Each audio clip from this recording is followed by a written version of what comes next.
His positivity is in direct contrast to his most recent statements about the royal life, even saying that his father and brother are trapped.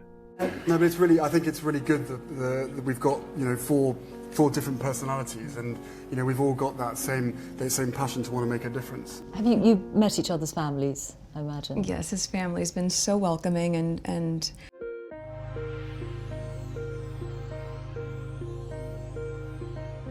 Harry says that the royal family will be removing everything in the exit agreement, and that he's hurt by the Queen's decision.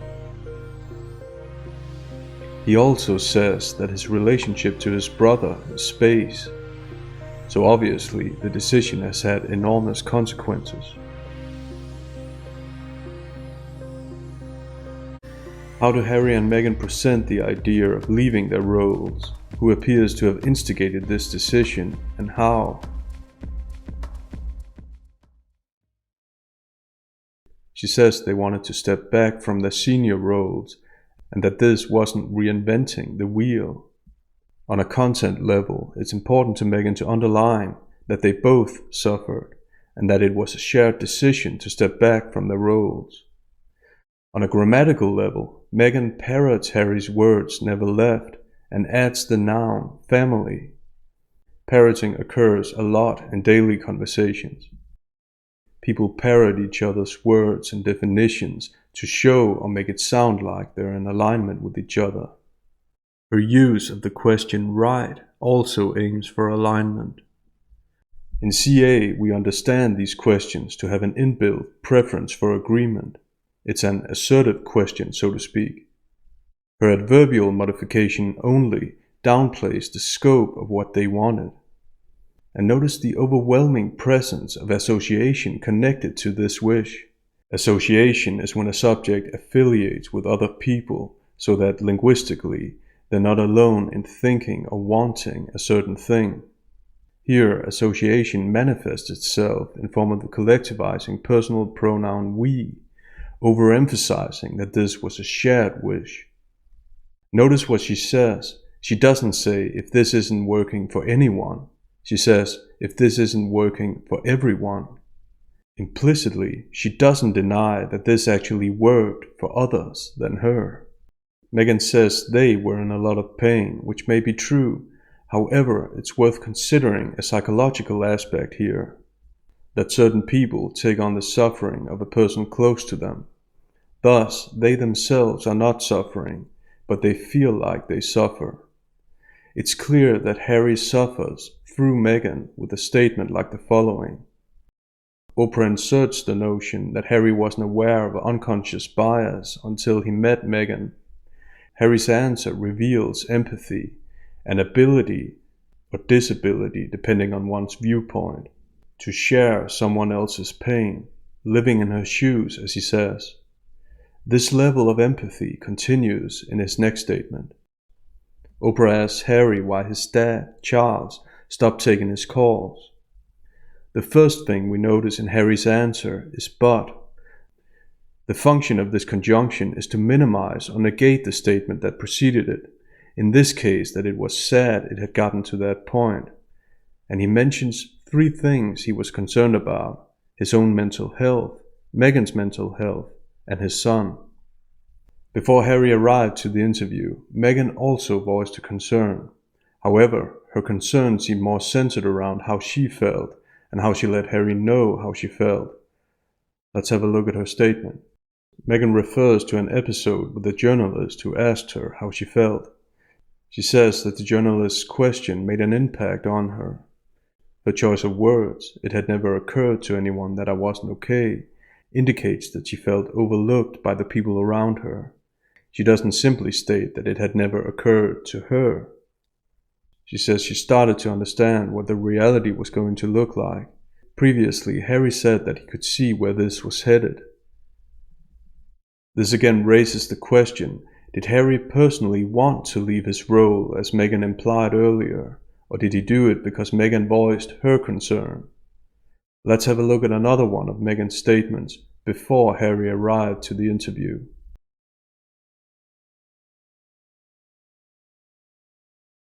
Meghan says that she knew she had to tell Harry that she didn't want to be alive anymore. We should note Meghan's repeated use of the pronoun I, making this about her experience and about her coming to Harry to voice her concerns, not the other way around. The idea or threat of not wanting to be alive anymore appears to have triggered the decision to leave their roles. The fact that Meghan makes it more about her own personal decision doesn't rule out that Harry could have seen where things were headed, and that he was in fact concerned about his own mental health. But it does raise questions about what triggered his concerns, that maybe he agreed to leave because of empathy, and not necessarily because he wanted to. The final 2 points to this statement.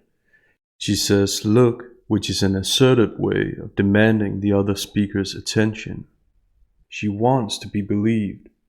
Notice but, which minimizes or negates that which preceded it. So in this case, linguistically, her concern for her own life outweighs the loss she says she knows that Harry suffered. Let's continue. Oprah feeds Meghan the answer here.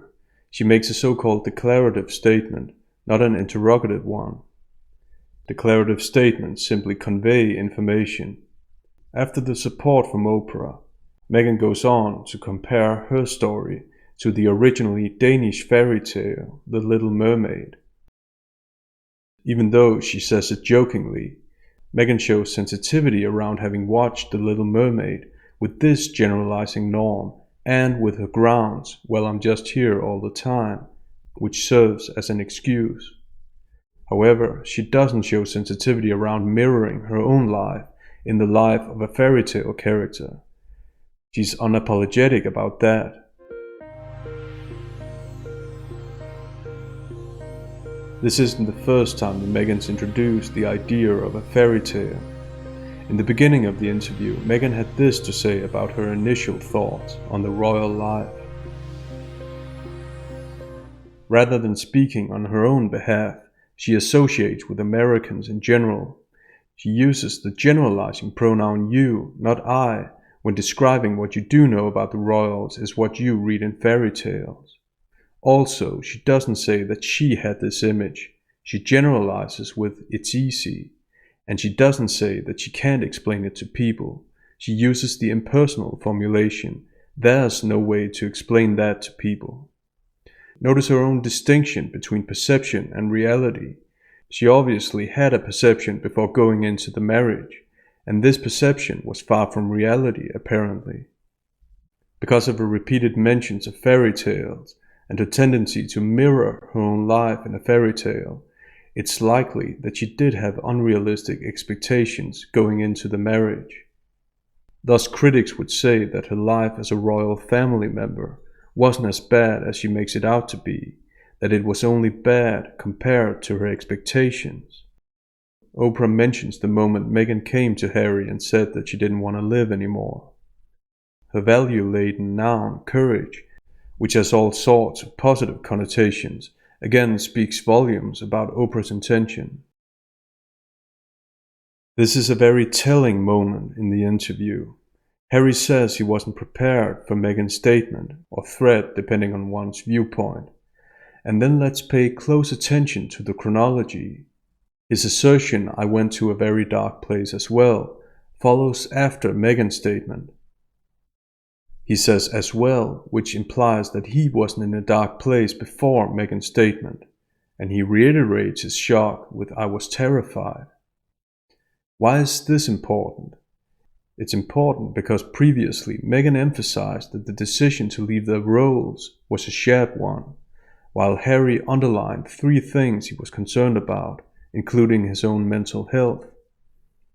With this new piece of information, it appears that this concern was caused by Meghan's statement or threat. Oprah asked Harry, but the question's obviously sensitive to Meghan, since she starts controlling the conversation with this assertive question that has an inbuilt preference for agreement. On a content level, it seems urgent for her to insert that they didn't give up right away. No matter if it's her intention or not, this presents her in a more favorable light.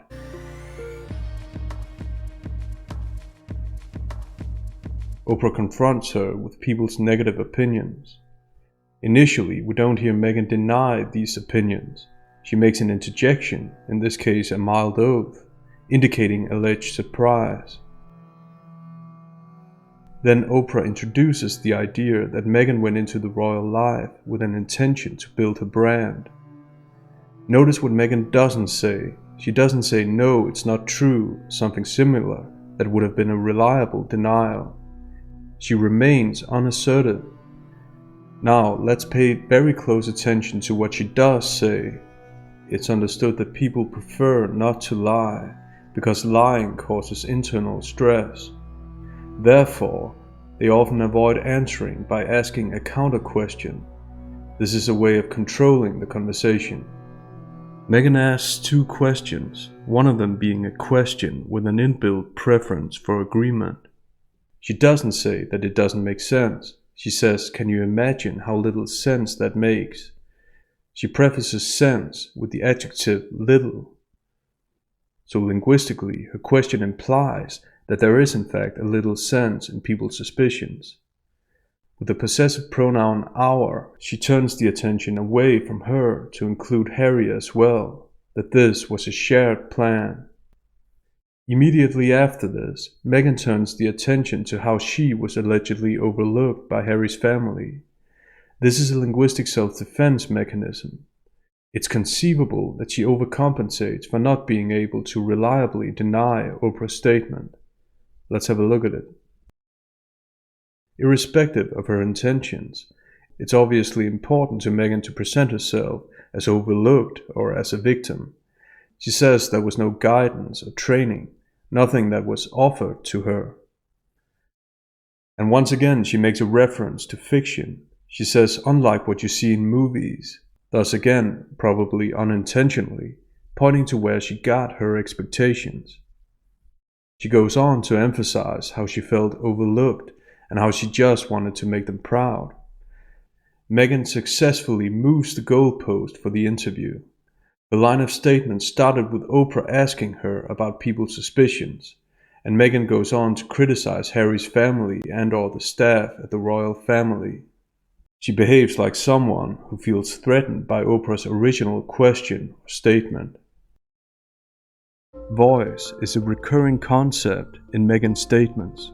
First, she compared her life to when she sat in Nottingham Cottage and watched The Little Mermaid. Even though she's embarrassed or acts embarrassed about having watched this movie as an adult, it's clear that she reflects her royal life in something fictional. Also, she makes herself sound like the victim and the hero of the story, the one who overcame the oppressing monarchy and quote-unquote got her voice back. Later in the interview, she overemphasizes this status as a victim and as a hero. She makes it sound like she's doing this interview for others than her. She says she shares this because there's so many people who are afraid to voice that they need help. Later on, it becomes clear that she's using this vague voice concept as a stepping stone to advertise for the mental health series that the two of them are working on.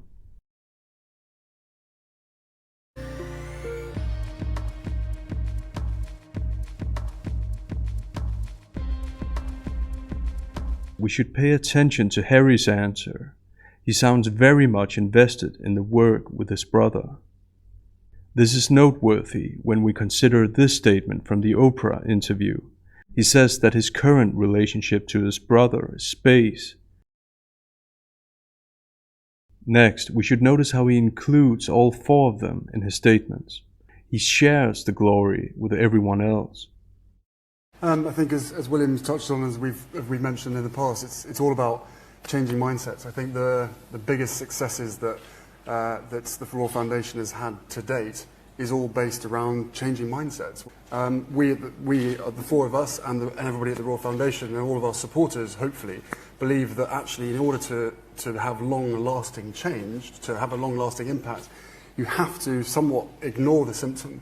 We realise that with this very unique opportunity and this unique platform, that we have to be tackling the cause of the problem. Exactly what William said in his speech. You know, we're the Royal Foundation. I'm not saying that other foundations don't listen, but we pride ourselves on going into a situation, convening people and listening. William also shares their vision by association. What do you want to focus on next? I think we've looked at ways of collaborating again. I think it'd be wonderful if we could do another project or another campaign, similar impact Heads Together, or as a unit, as a family. Each of us have got our own ideas and work streams that we'd like to build upon. But I think what we can bring as the Royal Foundation is that convening effort. And I think if you put some of the big foundations in the world together, along with our convening power of the Royal Foundation, and if we focus on certain big issues, hopefully global, I think we can make a really big difference. Kate continues the association and also personalization. Coping with parenthood, supporting the next generation of mothers are issues that are very close to your heart.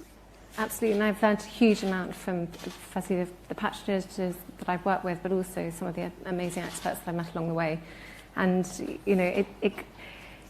you can't help but reflect on then your own life, and it's definitely had an impact on how sort of I look at how I mother, how we work as a family, and how we hope to bring up our children. And I've learned so much, and I just if some of this knowledge and some of the facts and figures that I've learned along the way could be passed on to the general public, I think in an awareness campaign or something like that, I think would be hugely beneficial to all mothers and parents out there.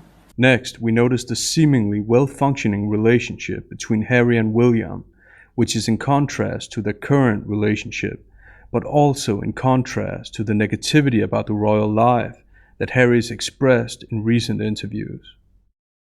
First, we hear and see Harry's passion for the project. As we've discussed, Heads Together, there's so much more to do. We've made a difference. We know that. Everybody that was part of the campaign knows that. Hopefully, all the partners feel that. Some of them are nodding, some of them aren't.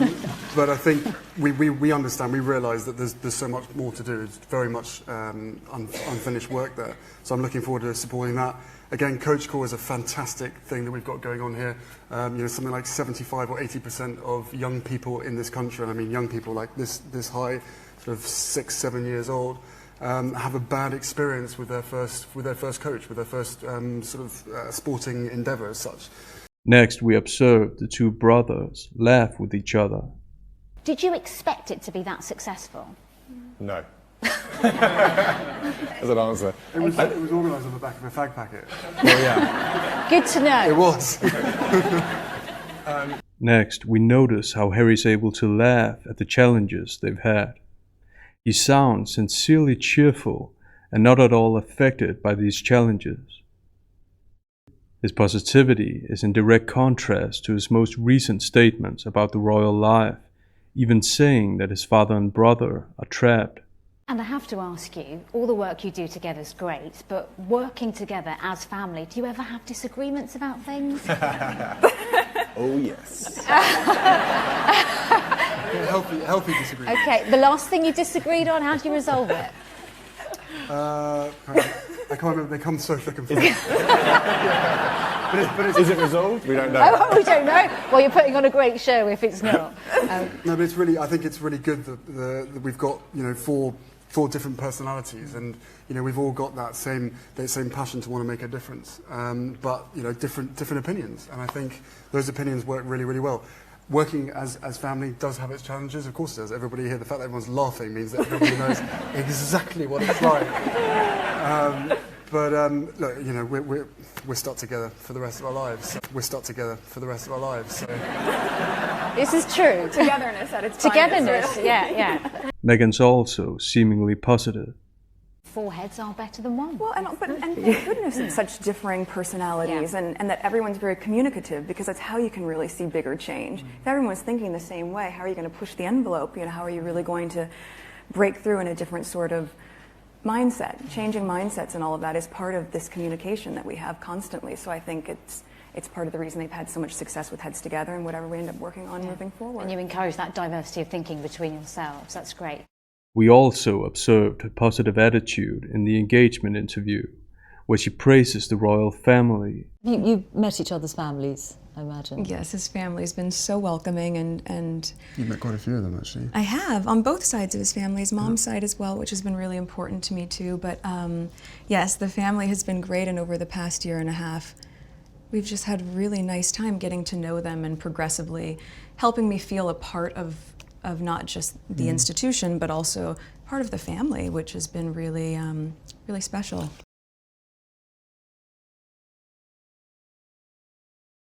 Amount of time. But with that said, for me, it's very important to, once you hit the ground running, even if you're doing it quietly behind the scenes, which is what I've focused my energy on thus far, is meeting with the right people, meeting with the right organizations behind the scenes quietly. Having said that, you have been quietly, like you say, behind the scenes, let's just say laying the foundations for your future work. Can you tell us a bit more about that? Sadly, I can't.